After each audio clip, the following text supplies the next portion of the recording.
Hello, I'm Simon Whistler. You're watching TopTenzNet, and in the video today we're looking at the top 10 disturbing facts about Attila and the Huns. Who were Attila and his Huns? Well, as Europe was slowly transitioning from the classical era to more medieval times, the Roman Empire was witnessing its last years as a dominant force on the continent. Well, at least in the western half. In the east, the Byzantine Empire would endure up until the 15th century. In any case, the Western Roman Empire fell in large part due to the many internal struggles for power, but also because of the many barbaric incursions coming from Central and Eastern Europe. But as the Romans would soon find out, these barbaric tribes weren't looking for spoils or conquests, but in fact they were themselves fleeing a threat like never before, the Huns. Appearing as if out of nowhere, the Huns descended upon Europe with a swiftness and ferocity never seen before on the old continent. And for a period not even lasting one full century, the Huns would inflict so much havoc and destruction that it would forever cement their place in history.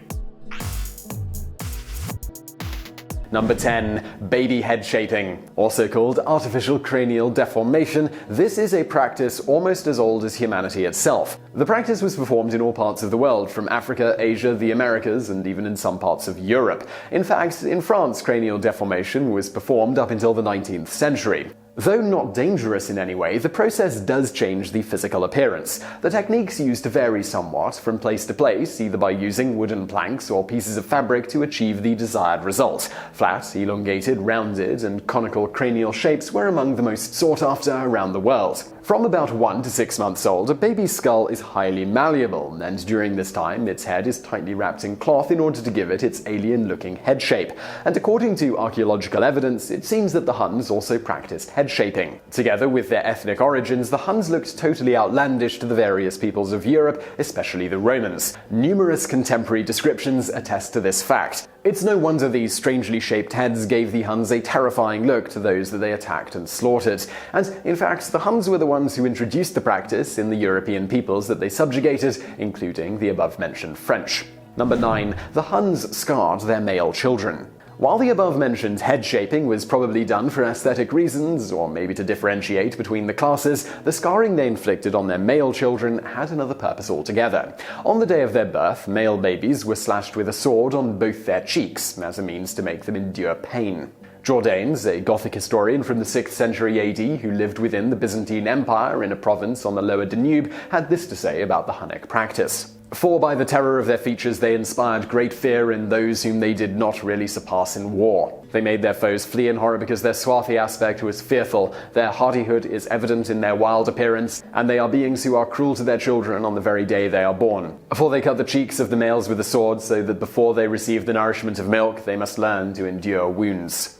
His words must have rung true to anyone who encountered them on the battlefield. Together with their obviously different head shape, their demeanor, as well as their brutal nature, the Huns were also waging a psychological war with their enemies. Ammianus Marcellinus, another Roman historian, also said this about the practice. At the very moment of their birth, the cheeks of their infant children are deeply marked by an iron. Number 8. The Hunnic Paleo diet. The above-mentioned historian Marcellinus also makes mention of what the Huns preferred to eat, and though they do bear the likeness of men of a very ugly pattern, they are so little advanced in civilization that they make no use of fire nor any kind of relish in the preparation of their food, but feed upon the roots which they find in the fields and the half-raw flesh of any sort of animal. These statements can, of course, be attributed to the hatred the Romans had for the invading barbarians, but as it turns out, this story has some bearing on real fact. Just like their nomadic successors, the Mongols, who terrorized Europe some 750 years later, the Huns of the 5th century were preparing their food in a similar manner. While mounted for most of the day, they would place some wrapped pieces of meat between the horse and their saddle and ride on it throughout the day. Due to the constant pressure and pounding of the riding, the meat would become tenderized, and together with the salt coming off the horse's back, the Hunnic delicacy would also get a layer of preservative, as well as a bit of taste. In short, the Huns liked to eat salted jerky made between a horse's back and, well, a Hunnic hard place. But when compared to the maggoty cheese they made in Sardinia in Italy, the nomadic delicacy doesn't sound too bad. Number 7. The Hunnic War Machine.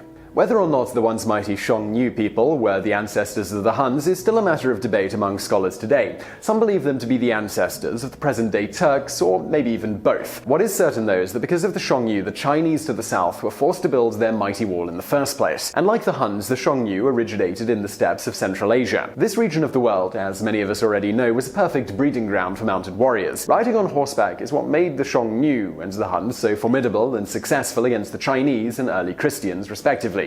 In any case, fighting solely on horseback had a tremendous advantage when facing a predominantly infantry-based army. Following a nomadic lifestyle, the Huns seemed to the Europeans as if they were literally glued to their saddles. Some historians mention them as doing almost everything from atop their horses, eating, sleeping, or even bartering. The Huns were taught to ride a horse as early as they could walk, at which time they were also taught how to fire a bow from atop their mount. The Hunnic bow was an engineering marvel of the 5th century. It was a reflex bow, which meant that when strung it bent back upon itself, giving it more tension than any other bow of its time. A warrior could kill a man at 80 yards and fire an arrow 3 times that distance. Another key difference between the Huns and their enemies when it came to waging war was the saddle.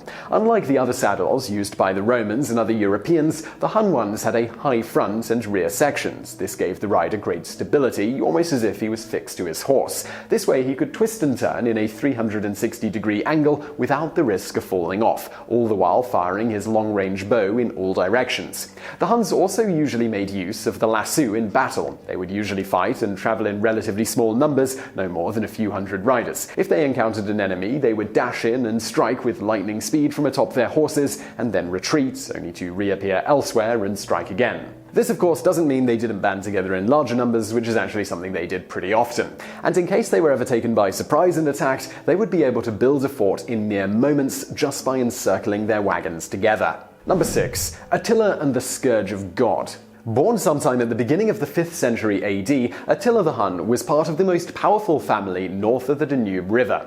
While he was growing up, the Huns were ruled by Octa and Rugila, 2 of Attila's uncles. In 434 AD, both Attila and his older brother Bleda inherited the kingdom of the Huns from their uncles. Their first rule of business was to negotiate and arrange a sort of peace treaty between themselves and the Byzantine Empire. Within this pact, the Romans were obligated to pay some £700 of gold annually, so the Huns would attack the empire. After a few years, Attila claimed the Byzantines weren't paying up, and this led to a devastating series of attacks throughout the Eastern Empire. At only about 20 miles from Constantinople itself, Emperor Theodosius was forced to pay Attila around £2,100 of gold per year in order to make him go away. Then, in 445 AD, Attila's brother died suspiciously while on a hunt. Some say that Attila assassinated his brother in order to gain complete control over the Huns. Whatever the case may be, he did take control, and he became the only sole ruler of the Hunnic kingdom throughout the duration of its existence. During his reign, Attila mounted many military campaigns throughout the Balkan region, Greece, Italy, Gaul, and the Baltic regions, leaving little besides death and destruction in his wake. He wasn't looking to conquer or rule over the people he defeated. Attila's main goal was to loot and pillage, taking as much as he could. Fear was one of his greatest weapons, and he would be classified today as a terrorist in every sense of the word. From this, he also got the name the Scourge of God. It is true that most of what we know about him is from his enemies, and these descriptions can be called subjective at best. However, his actions and way of waging war seem to indicate the same things. Nevertheless, he is still depicted as being true to his word, modest, and kind to emissaries. He died in his bed during his wedding night in 1453 AD. After his death, the kingdom was divided among his sons, who soon enough began fighting among themselves, leading to the Huns disappearing from the world stage. Number 5. The Huns and the Germanic tribes to the east. Late in the 4th century AD, moving ever westward from Central Asia, the Huns reached present-day southern Russia. This was a land of fertile pastures and grasslands, but also home to the Goths. These were a Germanic tribe that later split in two, the Visigoths to the west and the Ostrogoths to the east. When the Huns appeared in Eastern Europe, these people were the first to feel their terrible power. Appearing as if out of nowhere, the Huns slaughtered the Ostrogoths on numerous occasions, leaving almost nobody alive to tell the tale. The ones who were fortunate enough to escape, mainly the Visigoths, did so by fleeing south of the Danube River into Byzantine territory. The Ostrogothic king, Ermanaric, committed suicide when his kingdom was being invaded by the Huns. The remaining Ostrogoths, who weren't able to escape, became subject to the Huns for the following 75 years. They went on to fight alongside the Huns in their many conquests, oftentimes as foot soldiers. After a few failed rebellions, they only managed to escape the ruthless grip of the Huns after Attila's death. Together with their former enemies, the Gepids, the Ostrogoths, led by Theodemir, managed to defeat the Huns in the Battle of Nida Nidau in 454, and thus gain their freedom once again. Number 4. The slaughter of Burgundy. The first contacts between the Huns and the Romans went better than expected. In fact, instead of fighting each other, the Romans employed the Huns to fight for them as mercenaries and hitmen. The Romans definitely recognized the military might of the Huns, and they promised them great riches if they would fight for them. And knowing the wealth the Romans had at the time, their offer was something Attila couldn't refuse. In 437 AD, the Huns launched a full-scale attack against the Burgundians in modern-day France. In fear of a civil war, the Western Roman Empire, in its later years at least, was reticent in using its own legions for waging war outside of its own borders. And as the emperors were steadily losing control of the integrity of the empire, many barbaric tribes took advantage of the situation, for example the Burgundians. Due to their frequent raids into Roman territory, the Roman general Attila made use of the Huns against them. Different accounts of the incidents that followed somewhat vary between them, but one fact is definitely certain, and that is that the kingdom of Burgundy was utterly destroyed. It would seem that Attila did in fact attack them 1 year prior in 436 and defeated them. A peace treaty was signed between Attila and King Gundahar of Burgundy. This peace was short-lived, however, because less than 1 year later the Huns would totally obliterate them. Probably taken unaware because of the peace treaty, the Hunnic attack turned into an atrocity. Historical sources say that Attila slaughtered the defenders and then turned on the women and children. An estimate is that 20,000 people were killed in an ethnic cleansing of an epic scale.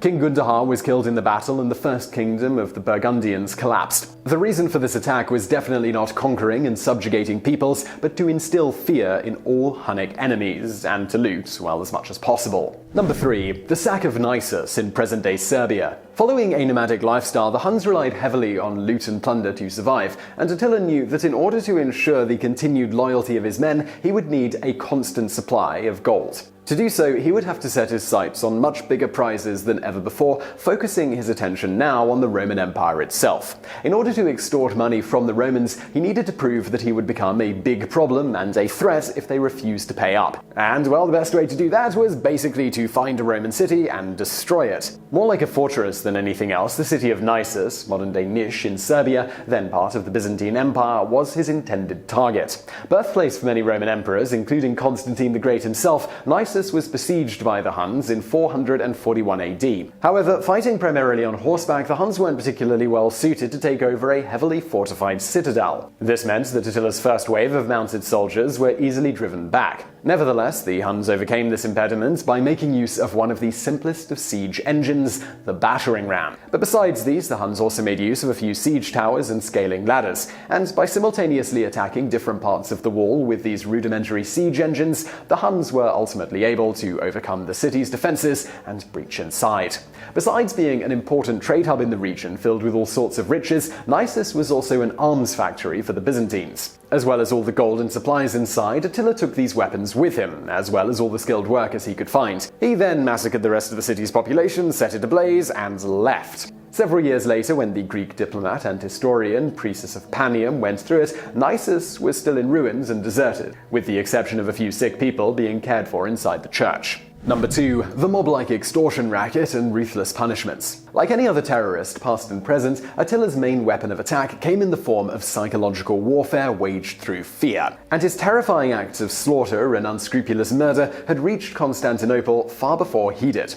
The news of him managing to take over a heavily fortified Roman city and kill everyone inside certainly frightened the citizens of Constantinople beyond measure. Moreover, on November 6, 447, a powerful earthquake destroyed large parts of the city's walls, leaving them utterly exposed to Attila and the Huns. Luckily, however, Emperor Theodosius II appointed the urban prefect, Kairos of Floros, to oversee the reconstruction of Constantinople's defenses. As if by a miracle, in a mere 60 days, he was able not only to rebuild the damaged sections of the wall, but also to add an extra outer wall as well as a moat. And this was not a moment too soon either, as Attila, he was heading in their direction.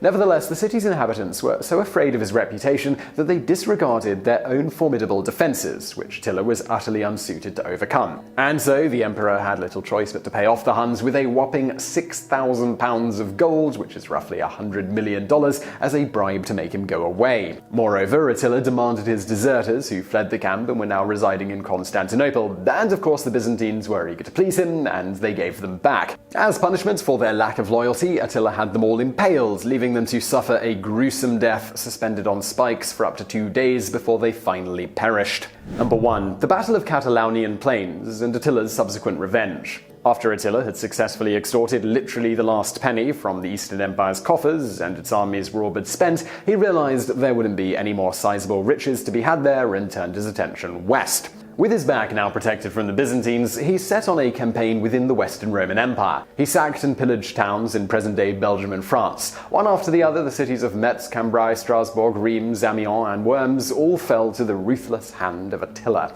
In what can only be called a heroic last stand, a sizable force of former enemies banded together in order to put a halt to the seemingly unstoppable Scourge of God. A large force of Romans, led by the previously mentioned Flavius Aetius, joined forces with their former rivals, the Visigoths, led by King Theodoric I, as well as another barbaric tribe, the Alans under King Sangiban. They all put their differences aside in order to defeat this common threat. Attila and the Huns, though, they weren't alone either. They were joined by previously subjugated people like the Ostrogoths, Gepids, Franks, Rugians, Sciri, Burgundians, and Thuringians. The two mighty forces first encountered each other at the town of Orleans, where the Huns were already beginning to sack and pillage. As the allies charged, the Huns retreated east to a more favorable location. Historians still debate to this day the location of the battle, but they agree that it occurred somewhere in eastern France. The location is known as the Catalaunian Plains. The terrain there was virtually flat, with the exception of a hill being the predominant landmark. Both armies raced to get there first and take advantage of the higher ground. The Romans and Visigoths succeeded in acquiring it and were able to fend off wave upon wave of Hunnic onslaught.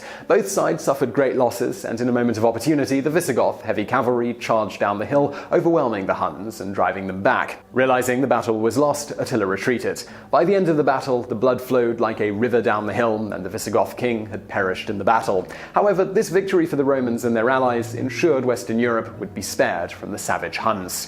1 year later, in 452 AD, Attila would mount another offensive, but this time for revenge. His target was the Italian peninsula. He and his men crossed the Alps and began ransacking cities. Now, legend has it that only His Holiness, Pope Leo I himself, was able to persuade the Scourge of God to spare the city of Rome and turn back home. However, the more likely scenario would be that, already laden with treasure due to the plagues gripping the region at the time, the Huns decided to turn back home on their own accord. Whatever the case, Attila would die from a severe nosebleed 1 year later on his wedding night. And after that, his mighty and terrible kingdom imploded due to many internal struggles for power. And with his death, the Huns disappeared from Europe as swiftly as they had appeared, not 100 years prior. So I really hope you found that video interesting. If you did, please do hit that thumbs up button below, and don't forget to subscribe for brand new videos just like this every day of the week. Also over there on the right, a couple of other videos that you might enjoy if you enjoyed this one, and thank you for watching.